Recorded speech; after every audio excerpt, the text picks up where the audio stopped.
الحمد للہ رب العالمین والصلاة والسلام علی سید الانبیاء والمرسلین اما بعد فاعوذ باللہ من الشیطان الرجیم بسم اللہ الرحمن الرحیم وقارون وفرعون وہامان وَلَقَدْ جَاءَهُم مُوسَى بِالْبَيِّنَاتِ فَاسْتَكْبَرُوا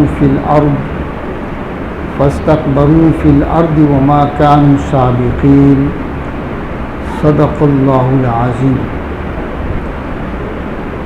اور قارون اور فرعون اور حامان، وَلَقَدْ جَاءَهُم مُوسَى بِالْبَيِّنَاتِ، بے شک ان کے پاس موسیٰ علیہ السلام روشن نشانیاں لے کر آیا۔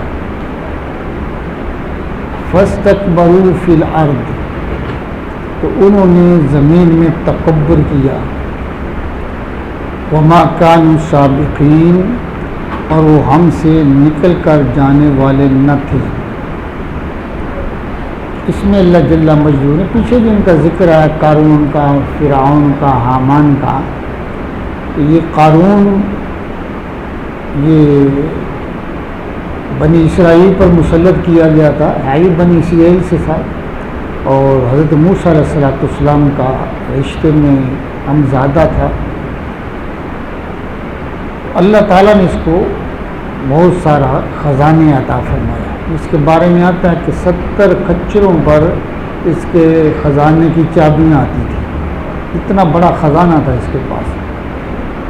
تو فرعون نے اس کو مسلط کیا ہوا تھا، اس کا جاسوس بھی تھا، اس کا ایجنٹ تھا بنی اسرائیل پر، بنی اسرائیل کو قابو کرنے پر، اور یہ حضرت موسیٰ علیہ السلام پر بہت حسد کرتا تھا۔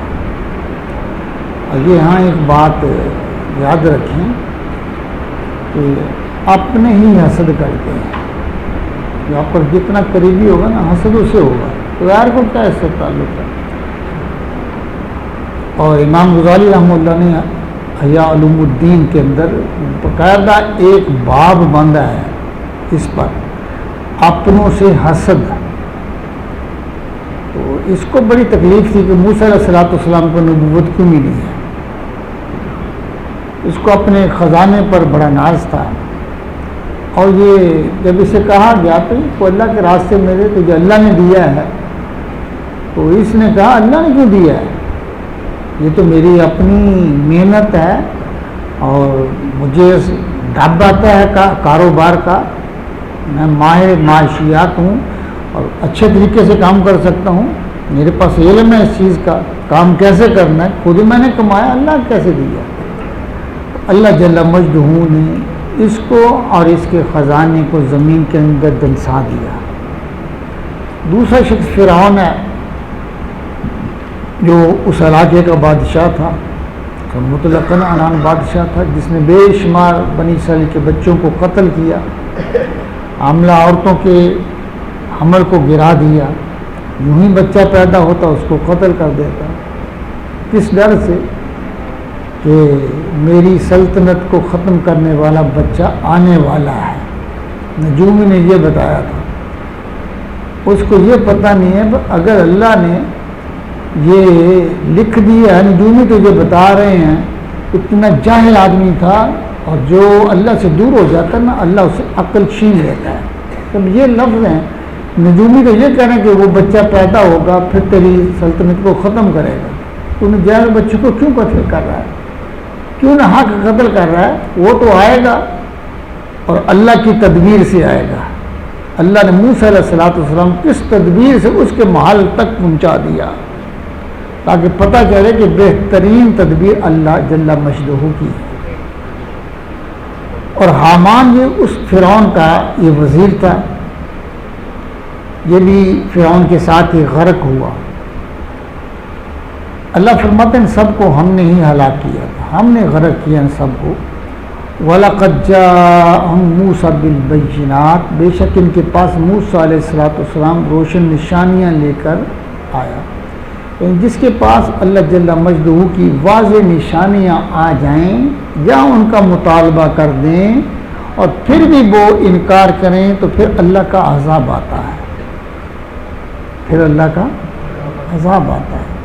اسی لیے حضور صلی اللہ علیہ وسلم سے مطالبہ کرتے تھے نا، قریش مکہ ایسے کر دیں، ایسے کر دیں، ایسے کر دیں، تو اللہ جل مجدہ نے ایسا نہیں کیا جیسا وہ کہہ رہے تھے، ان کے مطالبات کو پورا نہیں کیا۔ تو محبوب کیونکہ تو رحمت بن کے آیا ہے کہ ان کے مطالبات کو اگر میں نے پورا کر دیا پھر میرا عذاب آئے گا، تو تیرے ہوتے ہوئے عذاب نہیں آ سکتا۔ ہاں جی، یہ اللہ فرماتے ہیں کہ موسیٰ علیہ السلام ان کے پاس واضح نشانیاں لے کر آ گئے تھے، فاستکبروا فی الارض، انہوں نے زمین پر تکبر کیا، پھر بھی نہ مانا، تکبر کرتے رہے۔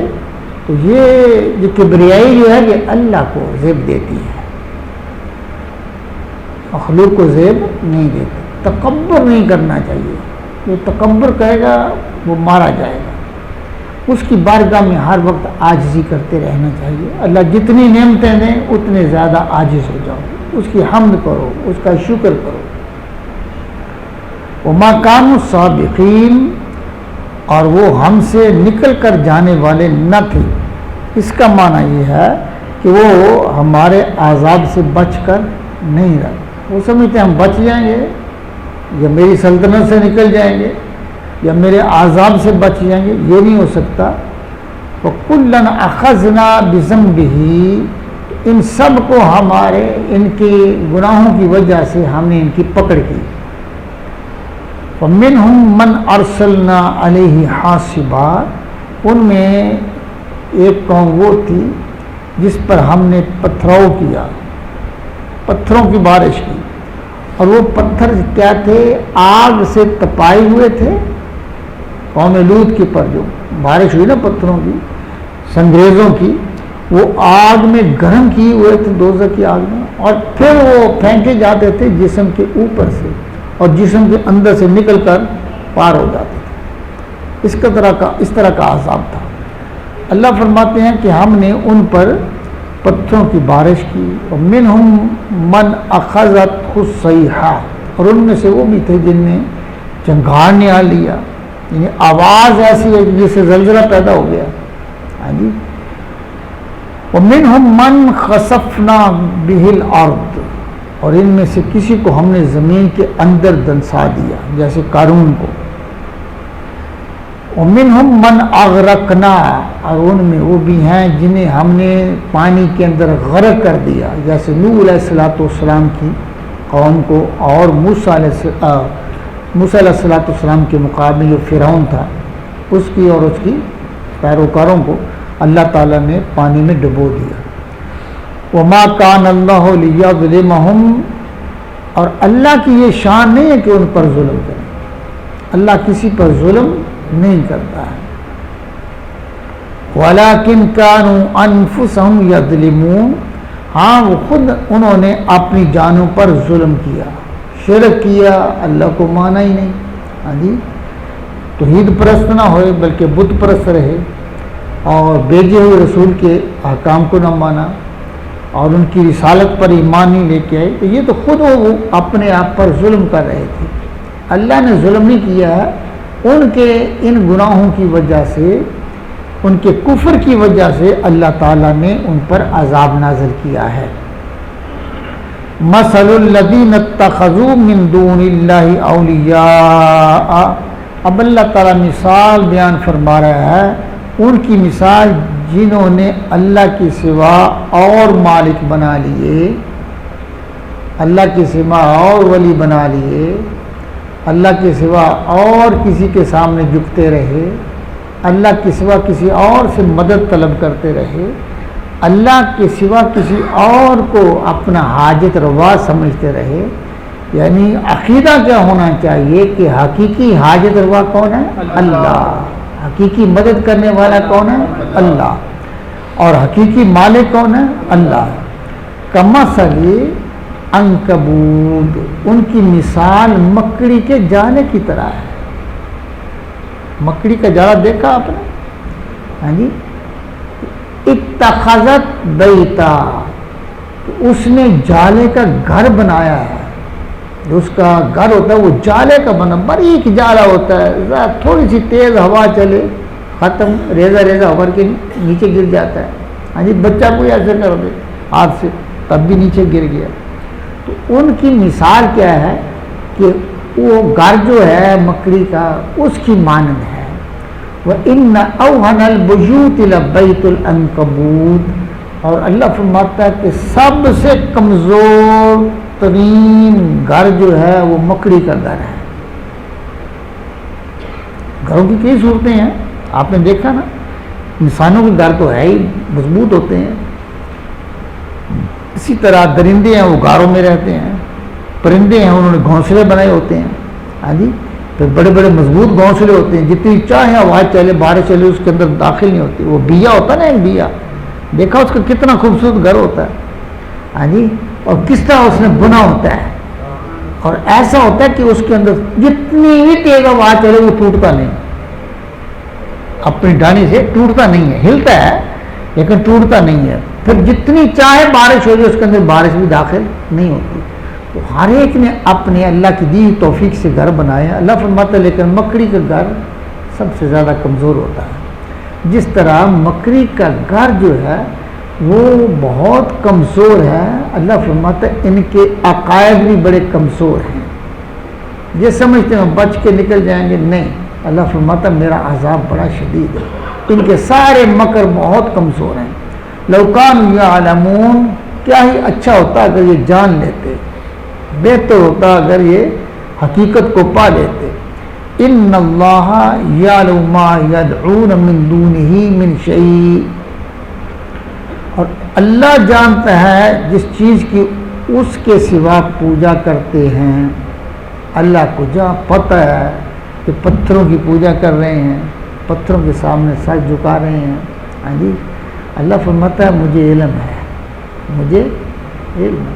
اب یہ کیا کرتے تھے جب ان سے یہ سوال کہ پتھر خود تم گھڑتے ہو، خود مورتی بناتے ہو، خود سامنے رکھ لیتے ہو، تو یہ تمہارے، وہ کہتے ہیں ہم اس پتھر کی پوجا نہیں کر رہے ہیں بلکہ ہم ان برگزیدہ لوگوں کی پوجا کریں جن کی یہ مورتیاں ہیں، جن کی یہ مورتی، ہم ان کی پوجا کر رہے ہیں. ان خبیثوں کو یہ معلوم نہیں تھا کہ یہ برگزیدہ جو ہیں یہ کس نے برگزیدہ کیے ہیں؟ اللہ نے. تو وہ برگزیدہ جو تھے جن کی وہ عبادت کرتے، تم بھی ان کی عبادت کرو، تم بھی ان کی عبادت تو صرف اللہ کی ہے، جتنا کچھ چاہے برگزیدہ ہو جائے. ہاں جی، دیکھو نا، نبی پاک علیہ الصلوۃ والسلام سے بڑھ کر کسی کا مرتبہ ہے کائنات، زمین و آسمان کی مخلوق میں سب سے اعلیٰ مرتبے پر فائز کون ہے؟ اللہ کے رسول. ہاں جی، جب ان کی عبادت جائز نہیں ہے تو کسی اور کی عبادت کیسے جائز ہوگی؟ عبادت صرف اللہ کی ہے، جو اس کے سوا کرے گا وہ مشرک ہے. وَهُوَ الْعَزِيزُ الْحَكِيمُ، اور وہی اللہ جو ہے وہ عزت والا بھی ہے، حکمت والا بھی ہے، غالب ہے، عزتوں والا ہے. وَتِلْكَ الْأَمْثَالُ نَضْرِبُهَا لِلنَّاسِ، اللہ فرماتا ہے یہ مثالیں بیان کرتا ہے، اس کو مجھے تو اس کی ضرورت نہیں ہے، یہ تو میں انسانوں کو سمجھانے کے لیے بیان کرتا ہوں. ہاں جی، یہ مثالیں ہم لوگوں کے لیے بیان کرتے ہیں.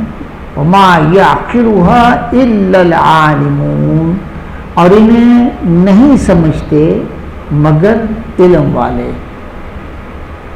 مگر اب کہیں گے یہاں کہ کافر بھی تو علم والے ہوتے ہی ہیں. کیوں جی؟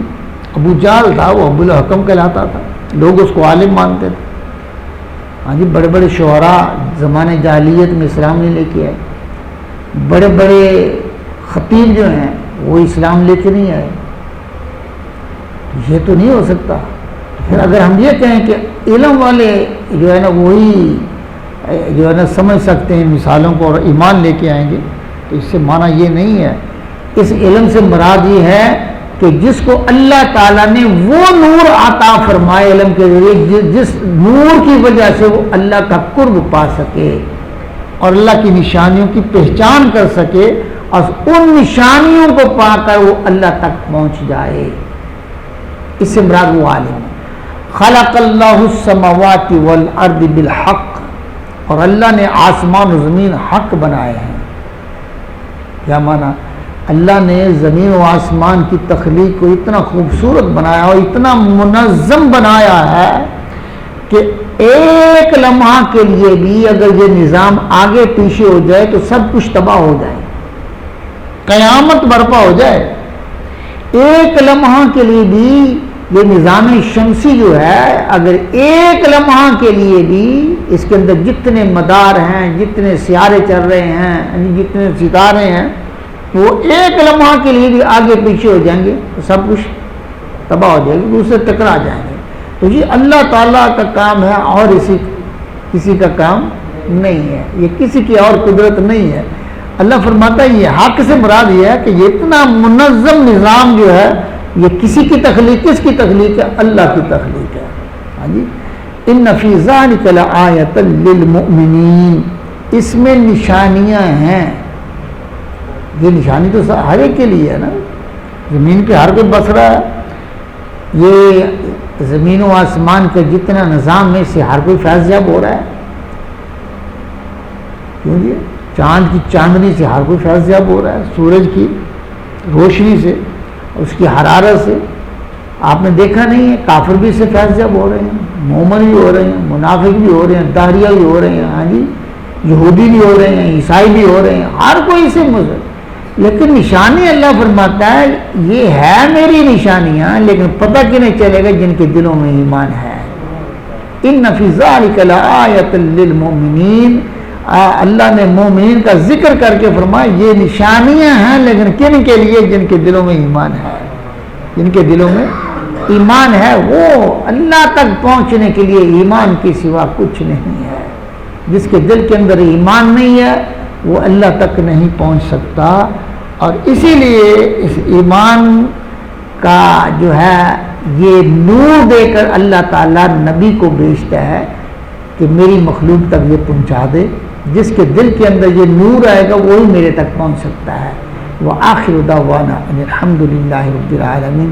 آج ہمارا 20واں سپارہ جو ہے وہ اللہ کی رحمت، حضور کی نگاہ رحمت سے مکمل ہوا۔ اللہ سے دعا ہے اللہ تعالیٰ ہم سب کی کاوش کو قبول فرمائے۔ وآخر دعوانا ان الحمد للہ رب العالمین۔ بسم اللہ الرحمن الرحیم، الحمد للہ رب العالمین، والصلاة والسلام علی سید الانبیاء والمرسلین۔ ربنا آتنا فی الدنیا حسنۃ وفی الآخرۃ حسنۃ وقنا عذاب النار وادخلنا الجنۃ مع الابرار یا عزیز یا غفار یا رب العالمین۔ مولا کریم اپنے محبوب علیہ السلام کے وسیلہ سے ہمارے درس قرآن کو اپنی بارگاہ میں قبول فرما۔ مولا 20واں پارہ تیری رحمت سے، تیری توفیق سے اس کا مطالعہ مکمل کیا ہے، اس کے فیض و برکات عطا فرما، قرآن فہمی کی توفیق عطا فرما، ہم سب کو قرآن سے محبت کرنے کی توفیق عطا فرما، تلاوت قرآن کی توفیق عطا فرما۔ یا اللہ اپنے محبوب علیہ السلام کے وسیلہ سے ہماری نماز فجر کو قبول فرما، ہمارے درود پاک کو قبول فرما، ہم سب کو نیکیوں کی توفیق عطا فرما، برائیوں سے محفوظ فرما، اپنی رحمت شامل حال فرما، ہمارے آباء و اجداد کی بخشش و مغفرت فرما، ہمارے مشائخ و اساتذہ والدین کے درجات کو بلند فرما، میرے آقا کی ساری امت کی خیر فرما، اسلام کا بول بالا فرما، اسلام کو فتح عطا فرما، کفار کی سازشوں سے اسلام کو محفوظ فرما، میرے آقا کی ساری امت کی خیر فرما۔ صلی اللہ تعالی علی حبیبہ سیدنا و مولانا محمد وعلی آلہ و اصحابہ اجمعین برحمتک یا